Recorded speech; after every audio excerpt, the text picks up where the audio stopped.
In this video, I'm going to show you 3 or 4 different ways to tape an inside angle, from the simplest way to the professional way, right after this.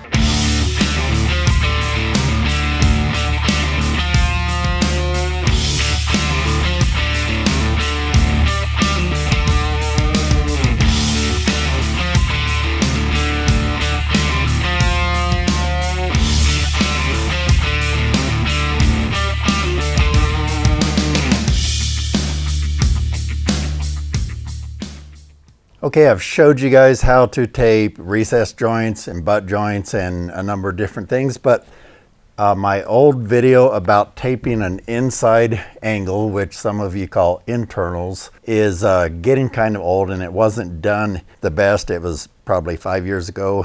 Hey, welcome to my channel here at That Kilted Guy Videos, and today what I'm going to teach you is how to properly tape an inside angle. So I'm going to redo this for you guys, and I'm going to show you 4 or 5 different ways, however many it comes out, including we're going to talk about this tool right here. And I'm going to show you the simplest way I can think of for you guys to do it, and then I'm going to kind of ramp it up each time. And then I'm going to show you the fast way, the way that we do it without the power tools. This is all going to be by hand. I'm going to talk about the different types of joint tape you might want to consider and the joint compound. So let's get into it.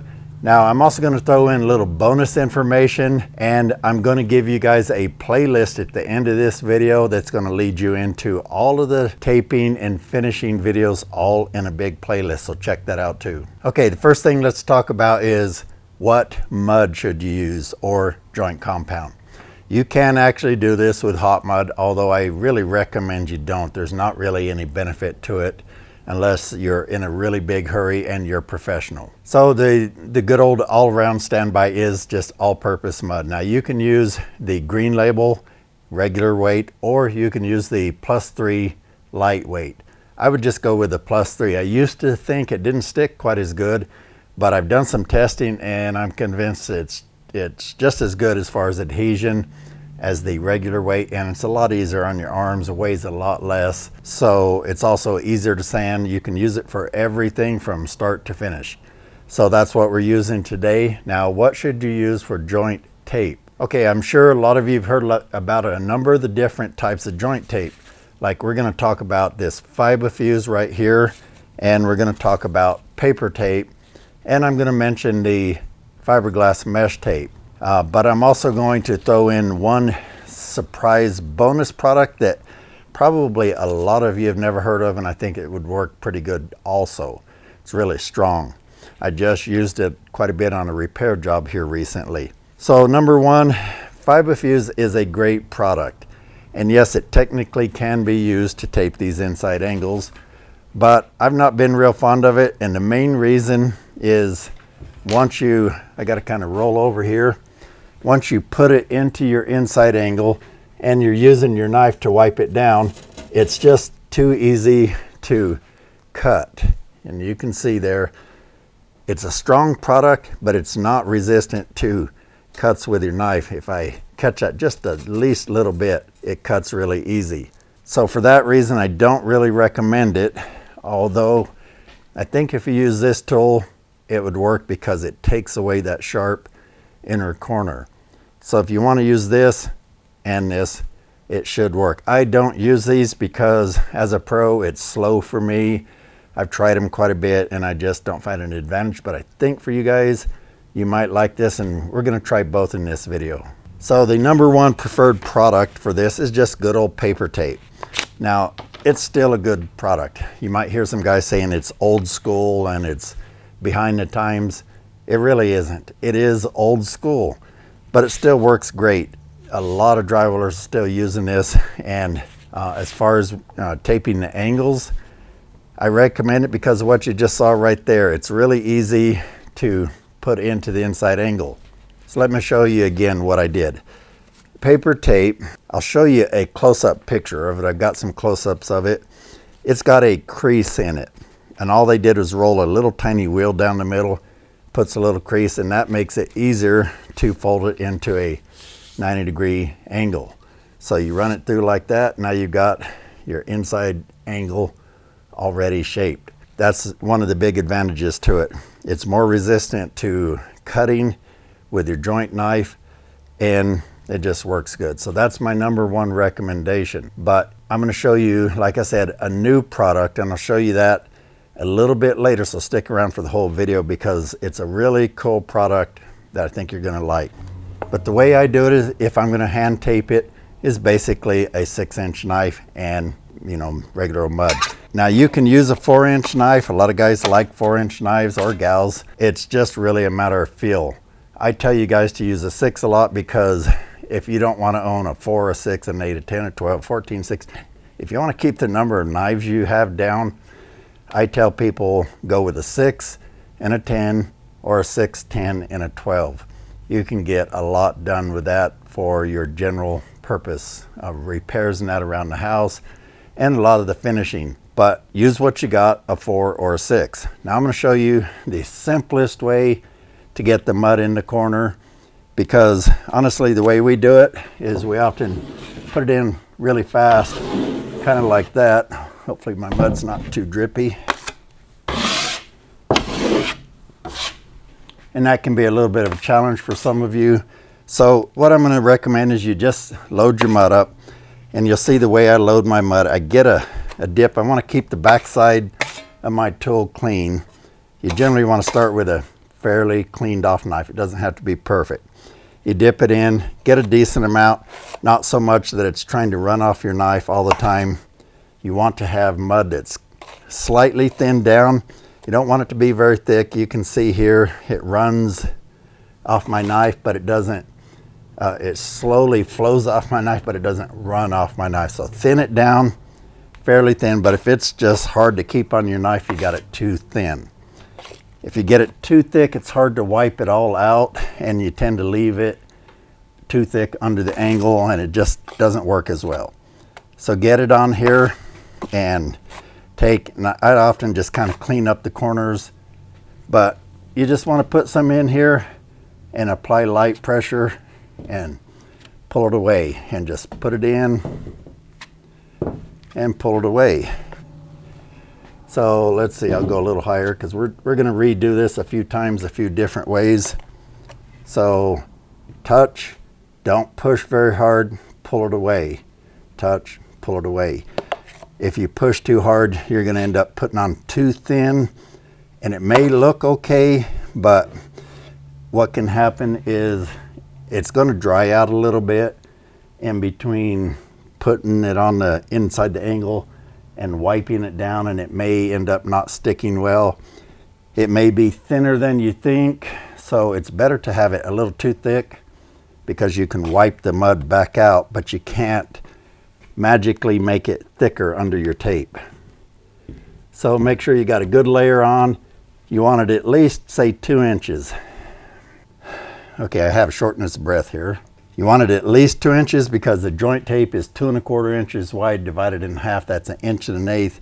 You want some allowance, so just make sure you got it on plenty wide like that.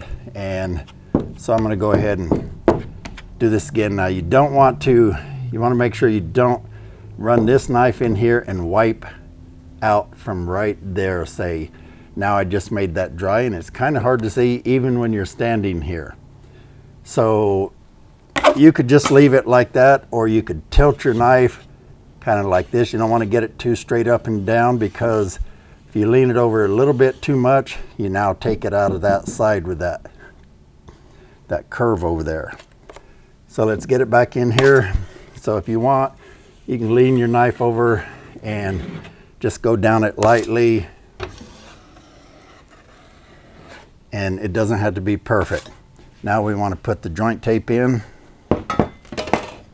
So we're just going to cut a piece, just enough for this sample, and do that quick fold, place it in, press it in a little bit. Now this is where you could use this tool or the other one. So let's start with this one. My problem with this is I usually can't get these outside edges as clean as I want. But again, if you guys play with it, if it works for you, go for it. The advantage to this is you don't tend to cut into the corner, and it gives you an automatic, pretty much a 90. Now short pieces, it's going to want to slide, so I'm going to hold it here. Okay, this is where I find it slower for me, but you see this big edge it's leaving, so now I would have to go back and wipe that down. And you're kind of feathering that edge without worrying about it too much, because you're going to come back and coat this anyway, and wipe it down to where it's got most of the mud wiped out from under it. But you don't want to put a bunch of pressure on it, because you'll wipe out too much and then it won't stick as well. So you can't have too much, you can't have too little. So that right there would work. So that's that method number one. Now I want to see if I can peek under this. I'm going to make sure I wiped it plenty too tight, and let's see what the difference is. Usually you can tell by lifting this up and looking underneath, and I'll get a picture of this. There's kind of like this stipple that it pulls off as you come up, and if there's barely any, you really didn't have enough underneath the joint or the joint tape. Okay, now I'm going to show you kind of a combination of two methods here. So one is, I've already showed you how to put it on the simple way, so now I'm going to show you how to put it on the quicker way.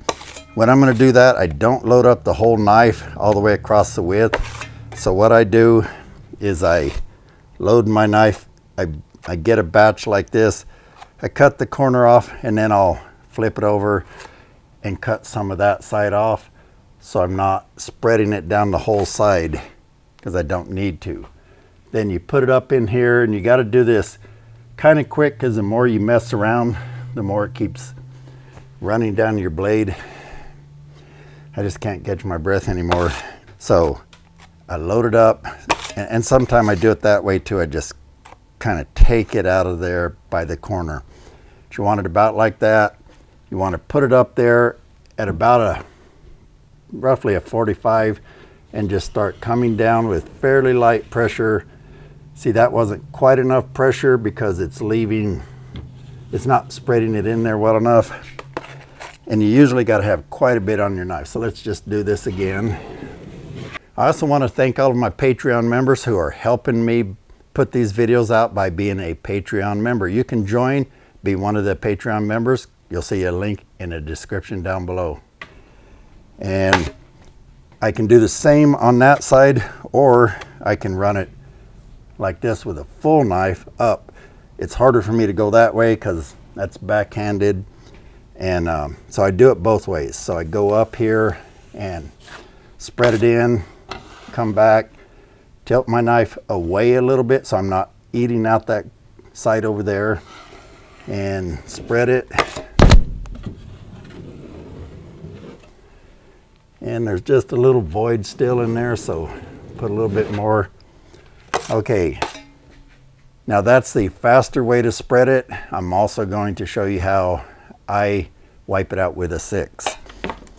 So we get some more joint tape, crease it, put it in here. You don't really have to mash it down or anything, just mainly get it tucked into the inside of the corner. Now we're going to wipe it down with just this. And again, it's kind of the same technique. We want to be careful that we don't get our point in there too much, because we still could cut it. So if you look at these knives right here, that's basically a 90 for a little bit, and then it starts curling down. So we want that 90 to fit in there pretty close to a 90. So you can see the top edge of my knife is pretty much level. I'm not tilting up or down. And I got it at about a 45. And then I just start wiping. You don't have to lean your knife over because you're not coating, you're wiping the tape down. So we go down it a couple times. Now I'll go over it with kind of the cleaning up and feathering coat. And that's how I would normally tape it. And that's pretty much ready for coating once it dries. You want to let it thoroughly dry, and you pretty much always want to coat this. There's a few textures I do where I can get by without it, but I don't recommend it unless you're really experienced. And now for the mystery product. I mainly use this on like cracks when I'm repairing a ceiling. It's a fairly new product. It's called FiberFuse Max. Why is it called FiberFuse Max? Well, it's FiberFuse with mesh tape in it. So it's basically mesh tape and FiberFuse. Now, why don't we use mesh tape? Number one, it's got too many voids. It doesn't give you that solid coverage down to the middle, and it also cuts easier. It's just not, it doesn't crease into the corner. It's really just not a great product for that. I haven't tried this much, and overall I would still go with my paper tape, but I believe this would work okay because it's so much tougher. It's going to resist the cut. It's not really pre-creased, so I got masking tape on here to keep it from unrolling. But you could anyway. I think it's sort of pre-creased, but not really. So you could just put it in here and just push it in and get your inside corner that way. Now, if you don't have these tools, these are level 5 tools. They don't pay me for these videos. I did supply the tools. I am a affiliate, so I'll put a link to their tools in the description. So let's go ahead and wipe that down and see how it comes out. Again, this is kind of a first for me, but I feel like it would be a good product for this.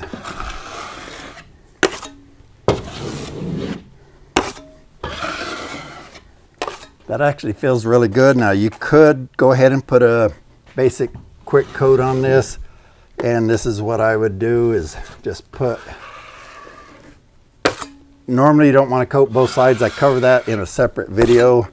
So I'm feathering here, and then I'm just going to go down and just kind of get a quick, decent coat on it.